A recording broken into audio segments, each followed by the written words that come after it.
Assalamualaikum warahmatullahi wabarakatuh. Perkenalkan, nama saya Rani Muhyiddin Goru dengan NIM D1B120326. Dalam video kali ini, saya akan membahas materi mengenai tanaman transgenik. Nah, pokok bahasan yang akan kita bahas pada video kali ini yaitu yang pertama, definisi dari tanaman transgenik, yang kedua yaitu sejarah tanaman transgenik, yang ketiga, tujuan pembuatan tanaman transgenik, dan yang keempat yaitu tahapan pembuatan tanaman transgenik. Nah, bagi teman-teman yang penasaran mengenai tanaman transgenik, yuk disimak video berikut ini. Langsung saja kita masuk ke pokok bahasan yang pertama yaitu definisi dari tanaman transgenik. Transgenik terdiri dari kata trans dan gen. Trans yang berarti pindah dan gen yang berarti pembawa sifat. Jadi, transgenik adalah memindahkan gen dari satu makhluk hidup ke makhluk hidup lainnya, baik dari satu tanaman ke tanaman lainnya atau dari gen hewan ke tanaman. Transgenik secara definisi adalah the use of gen manipulation to permanently modify the cell of germ cell of organism, atau penggunaan manipulasi gen untuk mengadakan perubahan yang tetap pada sel makhluk hidup. Oke, karena kita sudah membahas poin pertama mengenai definisi tanaman transgenik, selanjutnya kita masuk ke poin kedua yaitu sejarah dari tanaman transgenik. Sejarah dan perkembangan tanaman transgenik. Jadi, tanaman transgenik pertama kalinya dibuat tahun 1973 oleh Herbert Boyer dan Stanley Cohen.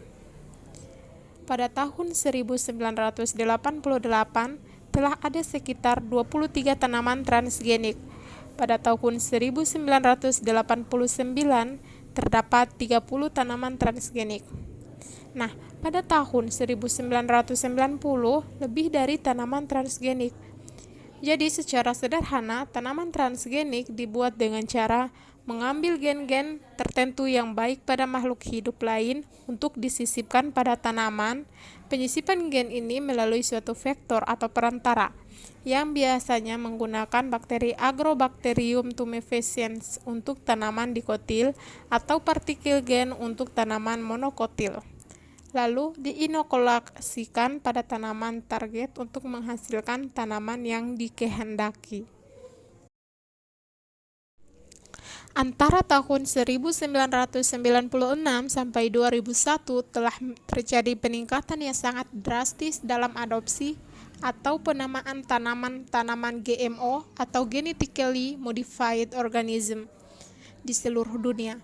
Daerah penanaman global tanaman transgenik meningkat dari sekitar 1,7 hektar pada tahun 1995 menjadi 52,6 juta hektar pada tahun 2001. Peningkatan luas tanam genetically modified organism atau GMO tersebut mengindikasikan semakin banyaknya petani yang menanam tanaman ini, baik di negara maju maupun di negara berkembang. Sebagian besar tanaman transgenik ditanam di negara-negara maju. Amerika Serikat sampai sekarang merupakan negara produsen terbesar di dunia. Pada tahun 2001, sebanyak 68% atau 35,7 juta hektar tanaman transgenik ditanam di Amerika Serikat. Oke, selanjutnya kita lanjut ke poin ketiga yaitu tujuan pengembangan tanaman transgenik. Tujuan dari pengembangan tanaman transgenik ini diantaranya adalah yang pertama, menghambat pelunakan buah, khususnya pada tomat. Yang kedua, tahan terhadap serangan insektisida, herbisida, dan virus. Yang ketiga, yaitu meningkatkan nilai gizi tanaman. Dan yang keempat yaitu meningkatkan kemampuan tanaman untuk hidup pada lahan yang ekstrim seperti kering, lahan keasaman tinggi, dan lahan dengan kadar garam yang tinggi. Pokok bahasan selanjutnya yaitu mengenai tahapan pembuatan tanaman transgenik. Salah satu hal yang penting dalam pembuatan tanaman transgenik yaitu bakteri Agrobacterium tumefaciens, di mana bakteri ini adalah bakteri yang akan membantu proses transfer gen ke dalam tanaman. Bakteri Agrobacterium tumefaciens ini adalah bakteri tanah yang biasa berada di persawahan. Di mana bakteri tanah ini yang akan menyebabkan terjadinya tumor pada tanaman. Di mana mekanisme tumor yang terjadi yaitu awalnya terdapat luka pada tanaman, kemudian bakteri Agrobacterium tumefaciens ini masuk ke dalam luka tersebut, di mana bakteri ini dapat menyisipkan gen ke dalam gen tanaman. Penyisipan ini dapat menyebabkan tumor.